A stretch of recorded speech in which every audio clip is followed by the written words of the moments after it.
now live. So Refreshing the feed. good day, Live the Fuel fans. Hey guys, we are live today, hanging out with a nice little view. It is a little overcast, it is a little rainy, but we have the beautiful fall colors. But we're hanging at the new office of Dr. Megan Cannon, sports psychologist. So Yes. congrats on the new digs. Thank you. I'm a big fan. Yeah.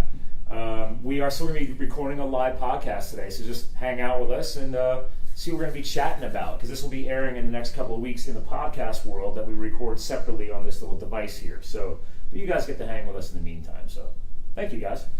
Is it popping up? It is. I'm All sharing right. it right now. She's sharing our live feed to her feed. So this is really comfortable. Thank you. I like this. That was actually a big challenge. Finding comfortable chairs? Yes. Okay. Yes. All right. So let's go ahead and set this live intro if you're ready. Totally. Stand by, guys. We're going to do a separate recording here. All right. Good day, good evening, ladies and gentlemen. Welcome back to another Live the Fuel show. So today we are currently actually Facebook living because we're hanging with our regular sports psychologist, Dr. Megan Cannon.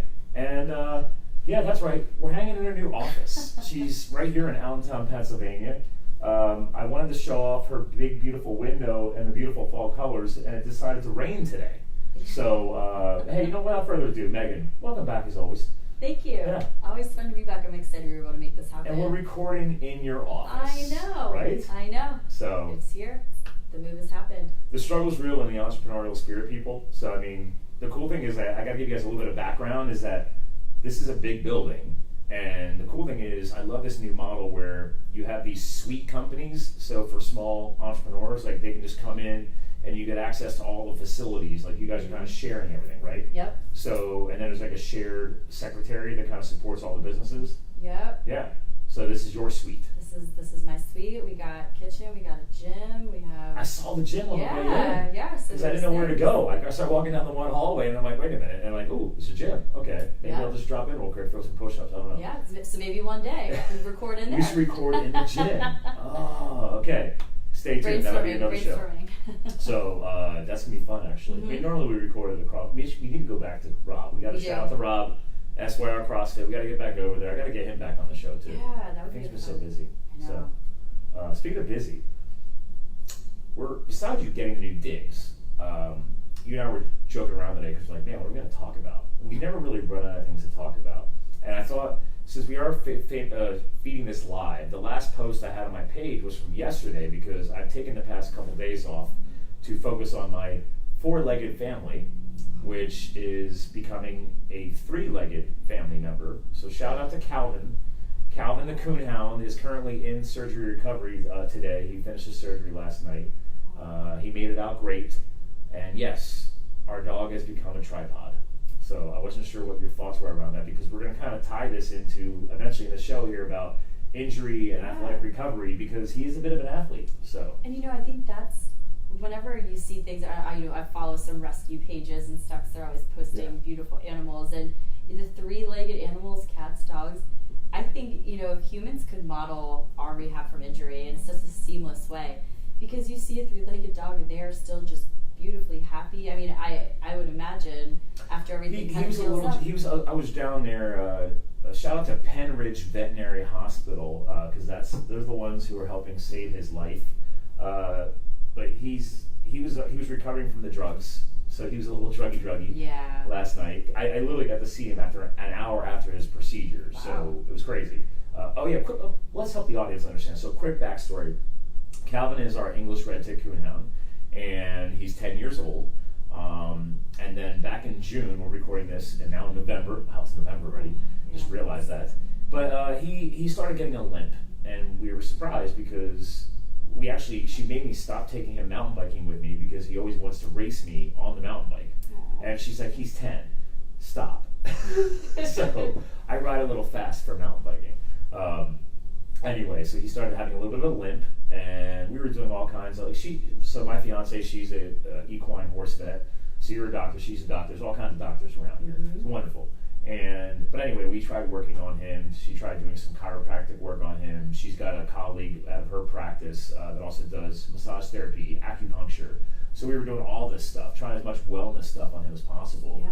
And you're right, his demeanor was always great. Like, he worked through the pain and just dealt with it. But then over the past couple months, more and more, I think his compensation was reaching limits, because then he started not using the leg and actually carrying it around like hinged up, because we didn't realize, we sent him in for a procedure, and we found out that all the cartilage was gone out of his elbow. Oh, And it's funny, we hear this about pro athletes too, by the way, overuse of joints, things of that nature. So we thought, wow, this is weird. How did he overtrain a leg? Well, fast forward to lab work, we find out it's cancer. Cancer ate away at the cartilage in his elbow, and that's why he was in so much pain. We did all the lab work. We figured out, oh, okay, the cancer is not spreading. It did not metastasize, so we could safely, if we wanted to save him, we'd have to take the leg off because he's in so much pain. And so yes, fast forward, that's what happened last night. And he is recovering, and he was drugged up, but then it was funny because they said, well, he's pretty quiet right now. And I start walking down the stairs to the holding area where all the animals are recovering. Yeah. And all of a sudden you start hearing a little yelpy yelp. And he doesn't yelp. It's weird, like a high-pitched yelp. And she's like, well, he was quiet. And I was like, oh, he must hear my voice. And then, yeah, sure enough, as I came up to the cage, he tried sitting up. I'm like, dude, like, get the cage open. Let me push him back down. Like, yo, bro, like, you literally are an hour out of surgery. His tongue's hanging out of his mouth. He can't pull the tongue back into his mouth because he's so drugged up. Yeah. But yeah, we took the entire right leg off. Wow. So the shoulder, scapula, everything. Because that surgeon said, it's funny you're talking about the recovery. It's like, dude, he's like, your dog is going to be faster than you in no time. They will reprogram themselves. Yeah. And it's like they never had the leg. He's like, it's so crazy. So, and you said you see that on Instagram feeds and stuff too. Yeah, and it's, when the three-legged animals, like cats and dogs, like it's impressive. They're just still so happy, and their demeanor is there. And it's, typically with humans, you think if there's a loss of a limb or a part of a limb, there is a mourning period, and there's, for most people, but when you, in the animal world, with most animals, he's going to wake up, and when he's painless, I'm just be running and happy as he ever was before. Well, the beauty was, because he was so uncomfortable for the past month, he's already been training himself to kind of be a tripod, because his leg was in so much pain he wouldn't use it. So he's been hopping around, already kind of getting used to it. His biggest issue was not bumping the leg. So now that we've removed the evil from him, I'm hoping he just retrains super fast. And now, granted, the dog psychology is not the same as human psychology. That's very true. I'm not a dog whisperer. I am hoping that he does push through quite quickly. Yeah. So you bring up that valid point about, you were just saying about we deal with it a little bit longer. What do you mean by that? Like the mourning period, I think you just said. Yeah, and with us, we have, in terms of us humans, we have that executive functioning component to our thought, where we're able to have that sequential reasoning and abstract thinking. And I know less of dog brains, but I don't think they have that to the capacity in which we do. And so, in an individual, if there was an injury that was to the extent of losing a limb or something, that impactful, we can think ahead, and know what our life's going to be like, and remember back to when we had full functioning, and so there's just an extra layer of thought, so that we have the capacity for. I think, tied to this. Yeah, so. And injury in and of itself, there's also then that psychological process of rehab, and we remember, how strong we used to be or how it used to be before, but now we're starting here, and so it's also for us, I think, more of a conscious climb back to that area that we were, and that's a struggle. So why do you think that is for us? Let's get into the psyche, right? Is it purely emotion that we just, as a species, we struggle with letting go? Is that part of the process here? Like, what's like holding on to it, or like constantly, like, oh man, well, back when in my prime, I hear those things all the time, like, oh, well, when I was younger, like, everybody's always focused on the past. And it's like, well, focus on what you have today and focus on what you have moving forward. Like, you can't change what you had then. Let's focus on what you can change today. I love tying this into, I guess, I don't want to say people's excuses, but I just feel like people are constantly focusing on the history and where they used to be. And I'm like, guys, like, that's already in the past, man. Like, why do we keep going back to that? Is it just easy? Like, what's part of that? Yeah, I feel it's probably different for everybody, but I'm sure there is an ease to it, whether it was, the factors or situations in your life at that point in time you feel were better, and so now it's harder to look at where you're at today, whether it's the circumstances, the condition of an injury or something like that, or other elements of your life, and it's harder, in terms of that emotional and having to kind of almost like look in the mirror of like, okay, well, this is what it is now. Right. And so there's that mourning or that wish to pull back. I think Andy Bernard says it best. I'm a huge Office fan. But he says something in one of the later seasons of, when I was here at Dunder Mifflin, I kept wishing that I was back in Stanford. And then when I was here, I kept wishing I was there. I wish there was a way that we could realize we're in the good old days when we're there. Right. I think that's so poignant. And, also to a point, I think sometimes we can have a little bit of glorification of the memories where we remember, right, all the positives. It seems like it was so amazing, right? It was just the best, where you forget that, like, Tuesday meeting that you had to go to that was just such a grind. Like, those aren't the thoughts that you think of. Whereas in the present moment, you do have those circumstances and situations and just those everyday grind stressors, which just, might make it less pleasant. I think there is something to that glorification, right? Because, God, we've been podcasting together for a while now, so I think I don't remember. I know I probably brought up a couple of times about my past when I was doing the firefighting thing, but then trying to connect it back into the regular world after that. I struggled with it, and it's all coming up again because I'm actually finally writing the book. So, okay. And I want to tell the story about the transformation through becoming a hotshot and then back again, right? And I think one piece is because I love psychology so much is that I want to be transparent and vulnerable and show that, like, dude, I thought I was a tough guy and I thought I had a clue and I thought I had everything under control, but it's like I didn't realize that I couldn't let go of that crazy cool career. Like, it was 2 years of adventure and yes, risking your life, but it's like I learned so much from that. And then I tried replacing that with living in Colorado. And then I was living in Colorado, and again, I'm rock climbing, and I'm doing all this crazy. I love Colorado, by the way, just can't let it go. But when I moved back here to Pennsylvania afterwards, I struggled heavily with that transition. It was like, nothing is better than the West, right? Like Arizona, Colorado, like, it's amazing. I'm back in Pennsylvania. Oh, this is awful. Yeah. Even though, like, most of these sports that I learned were here. Like, I learned to mountain bike here. I learned to ski here. I learned to road bike here.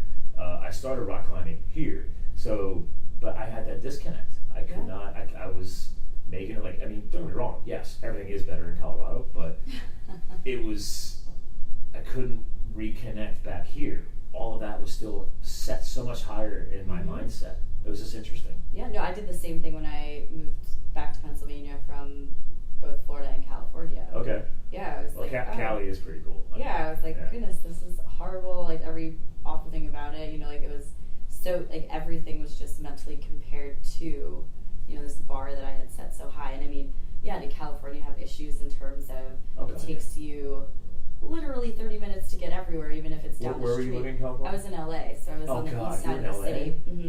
Yeah, so traffic and just all of those things. But the cool part about where I lived was right on the same street. I could go into Griffith Park, which was a big, like, nature conservatory land, so I could go hiking, and it was almost like you weren't even in the city.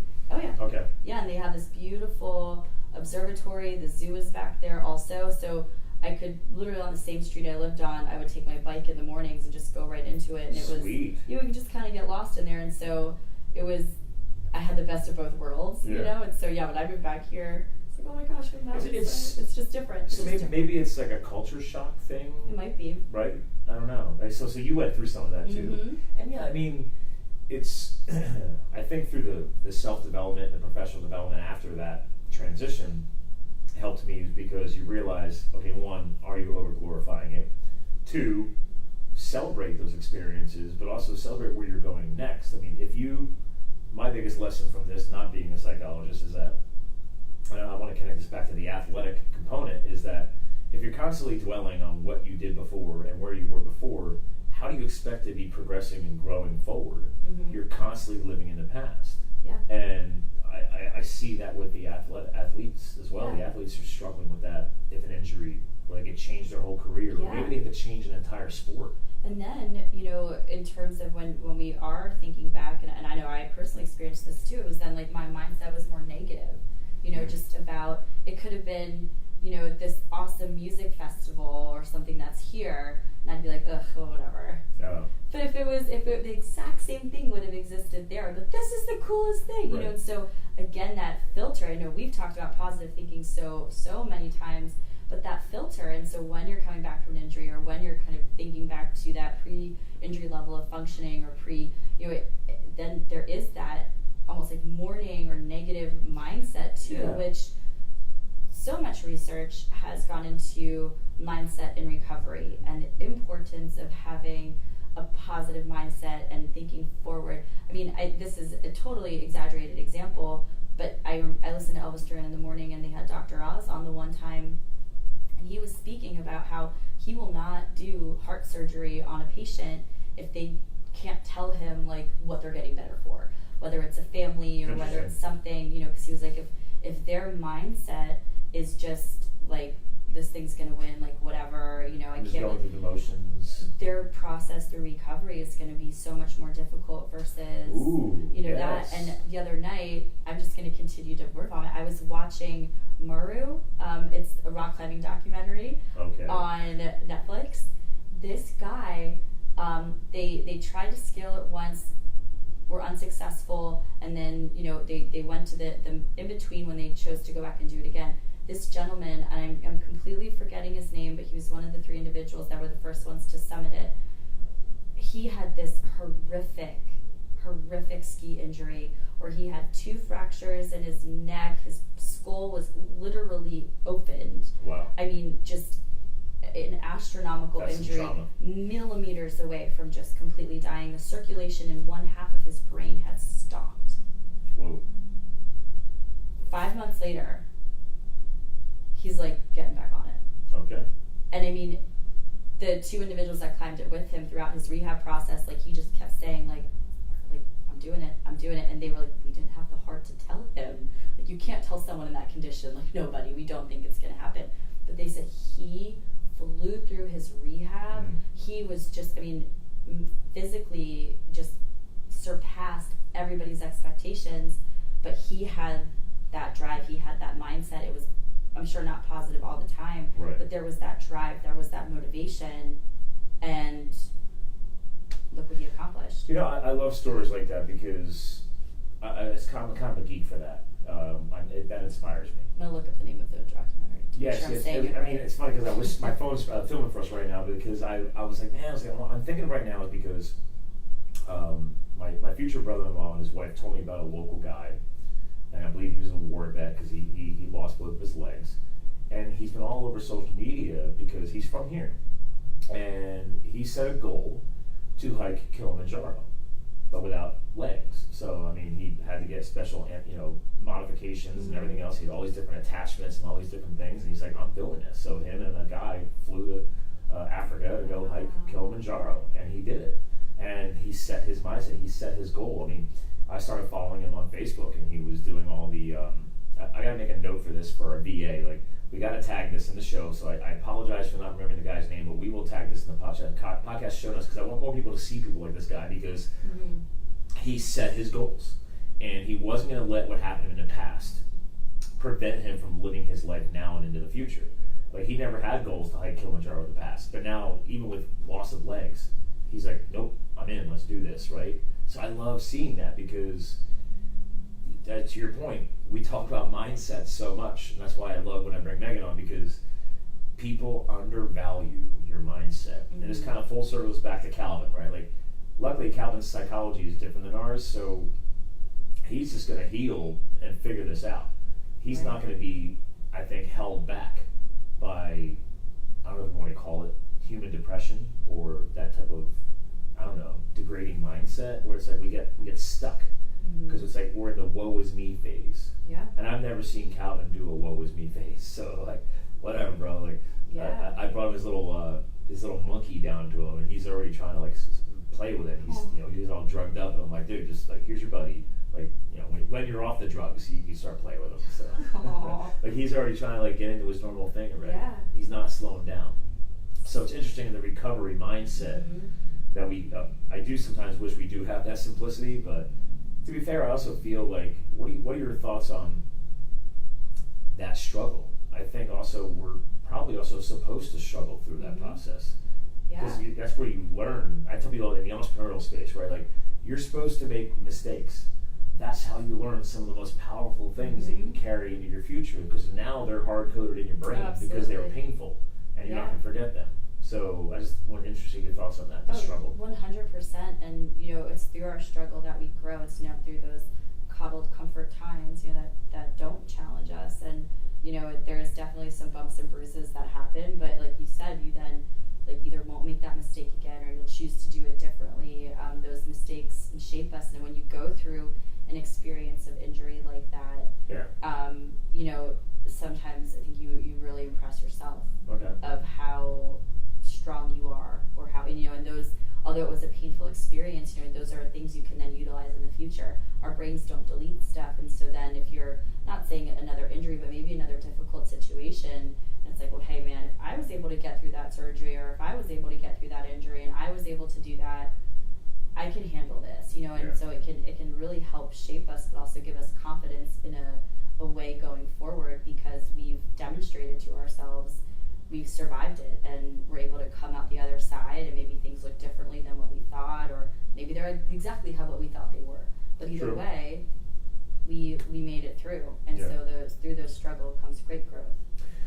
Part of that struggle and growth. And real quick, did you find the guy who was in the program? I wanted the name of the documentary. It is Meru. Oh, okay. There we go. How do you spell that? MERU. Oh. And that's pretty simple. It is. And the gentleman who, with the horrific injury, his name was Renan Ozturk. Wow. So, unique name of movie and a unique name gentleman. Ozturk. Yes.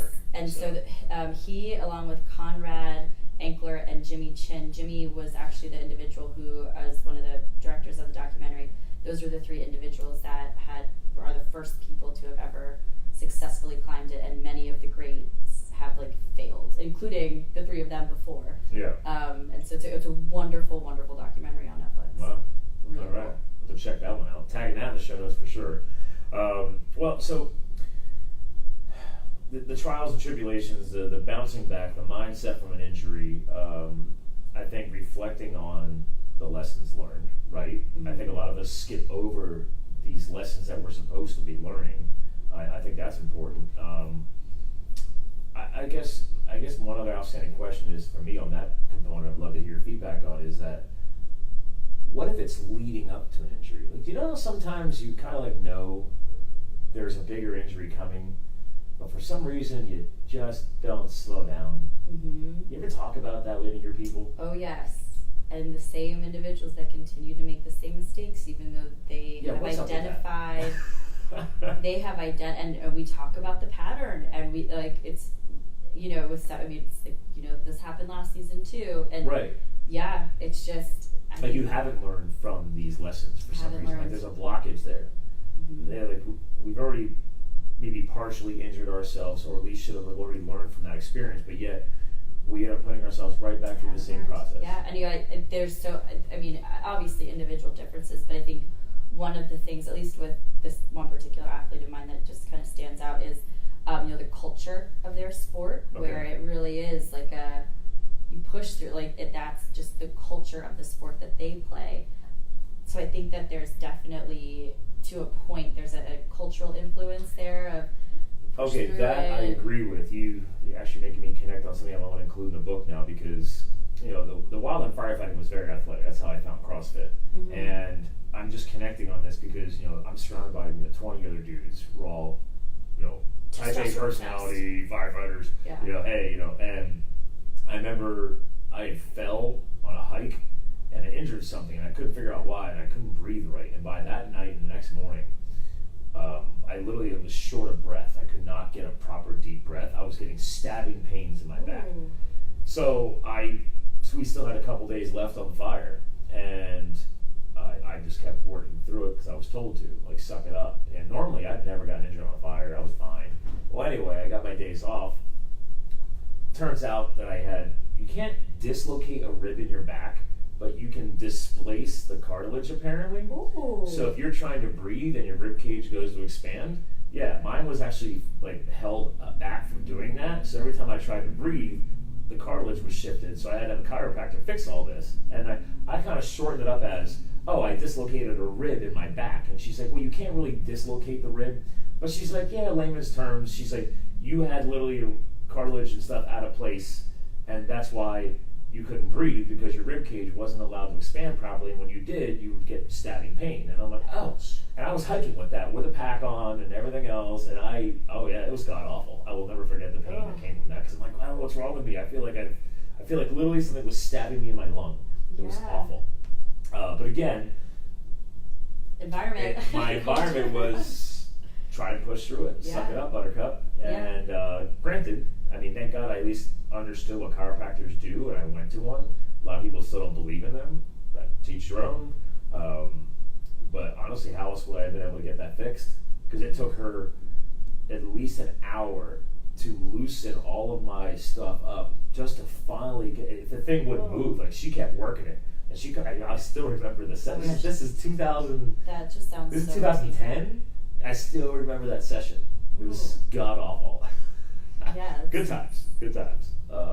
But right, it's like your surroundings though. It's like, you know what? I'm just gonna push through. We're gonna figure this out. When I get my days off, hopefully, it all works out. Then. I mean, luckily I didn't break or tear anything, right? Right. I mean, your athletes, I don't know. I mean, they sometimes get some severe injuries. Oh yeah, and whether it's like in the middle of the game, they feel like they have to like push through the end of the game. And I hear these, but then they almost become like power patches. Like, well, the one time I did this, and so if I was able to play with a dislocated shoulder, or that, it's like then insert justification of why I can continue playing through an injury now, and it's like, oh my gosh.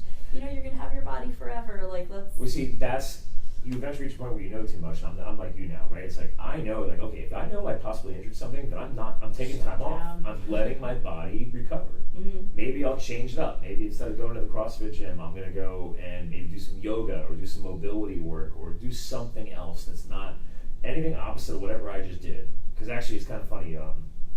Again, we're going back to Calvin. Sorry, it's a big day, big week for Calvin. The last night that he was in, I woke up probably 5 times in the middle of the night trying to calm him down, because he was on a very hardcore narcotic pain reliever called fentanyl. That's the stuff that killed Prince. So, good stuff. No, not good stuff. Calvin, as soon as we got him off of that stuff, before surgery, he got back to normal. So I told the people, I'm like, you're not putting it back on that. Kristen, no, it was bad. He was tripping. He was weird. But I was so lacking in sleep. We went in Saturday morning. Shout out to Rob again. That's why our CrossFit. Chris and I went in to go do the partner workout on Saturday morning, and I was sleep deprived. My mindset wasn't right, and that was a huge workout. Like, every interval of movement was 80 reps shared between the two of you. So literally, I'm doing shoulder overheads, and I went to catch the bar to reset the next rep, and I wasn't focused, and my back was a little bit out of alignment, and I jammed it, and my lower back just seized up. I wasn't able to do a right lunge properly. And by that afternoon, the next 2 days, I was in god awful pain. And and I knew why it happened. I was like, I should not have gone in sleep deprived, because I couldn't focus. I couldn't keep my body in proper form and technique. And I'm a CFL1 CrossFit trainer. Like, I know better. And yet I still went in and worked out. A significant amount of injury. Like, sleep is one of the one of the major contributing factors. So it's. I knew it. I was like, no. I was like, we do. It's a partner workout. We'll figure it out. No. And I was like, that's when I said, I was like, babe, I'm not trying to be a wuss, but I was like, there's something wrong. And she had to carry me on a couple of later movements in the workout, and then I destroyed the assault bike because she hates the bike. So I at least made it work. But I said, hey, you're gonna have to leave this one because I'm already jacked up.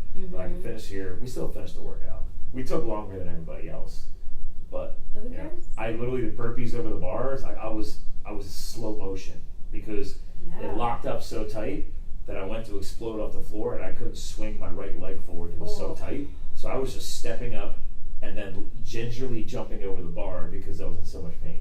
But I still did the last again. I know better, but yes, I'm glad that we're going against exactly the exact thing I was literally talking about. happy to be an example for you, Doc. Yeah. So, yeah, we all need to learn. Mm-hmm. So, hey, where are we at on time, by the way? Because I know you have other sessions. Yeah, I think we're about wrapped up. We're about wrapped up. 11:46. We're trying to do these quicker sessions. Loving the new digs. Yeah, thank you. I'm excited when you put some wall art and stuff. I know, me too. So real quick, we can't close out the show without a shout out to The Rock. Okay. Being over here. So I walk in the office today, right there, guys, on the live feed. I see a lion head covered Damon Rock, ergo The Rock Johnson. I was like, "Are you serious right now?" 100%. And she's like, her first response was, "What'd you say?" Absolutely. If you know me, yes. Yes. Oh, the signature. The justification. Yeah. Signed. She's just like, "Oh, it's signed." Like that was her only response. I was like, "Really?" I looked at it. I said, "Really?" And she goes, "Oh, it's signed." Like automatically, that's approved.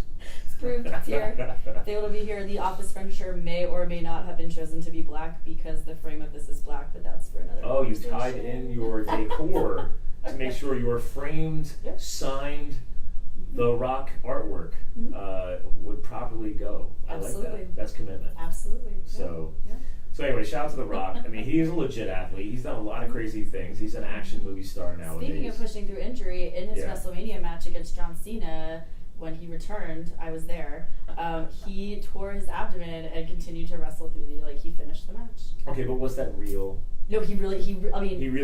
He actually seriously did tear his abdomen. Oh, okay. Through like an internal injury. Like a tear for sure. See, I never know because I don't really like that stuff, but I always feel like half that stuff is fake. I mean, they're doing a lot of athletic was stuff. supposed to win and everything, but which he did, and it was. He did actually injure himself. But he did actually for real injure himself. Yeah, but he had to keep putting the show on. But he had to, which he did. And that was commitment. All right. The things we do to ourselves, ladies and gentlemen. All right.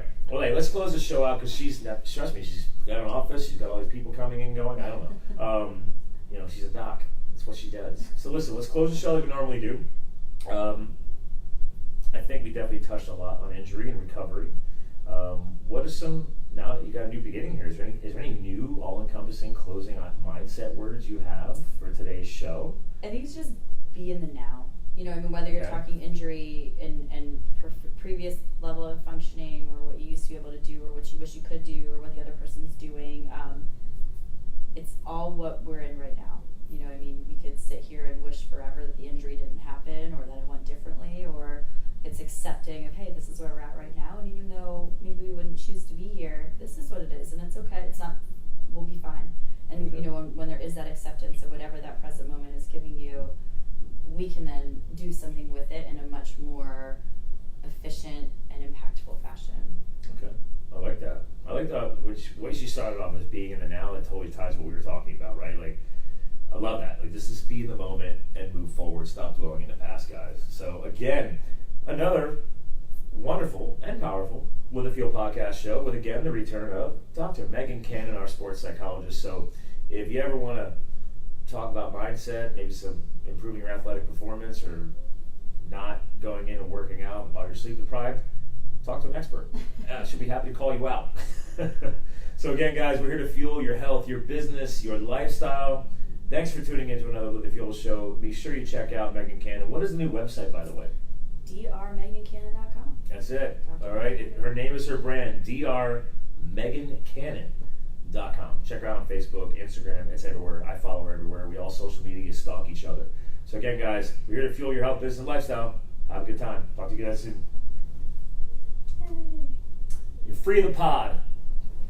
Oh, yeah, I don't do anything. That's all right. We're shutting that down. Anyway, thanks for tuning in, guys. Another live feed. That podcast will be airing in the next week or two. And then we'll actually republish this video that you guys hung out on today into the YouTube world. So, where are you at again? We're on 5050 Tillman Street. There we go. 5050 Tillman for the locals. So, all right. Good times. Cool. So, busy day, guys. Talk to you guys soon.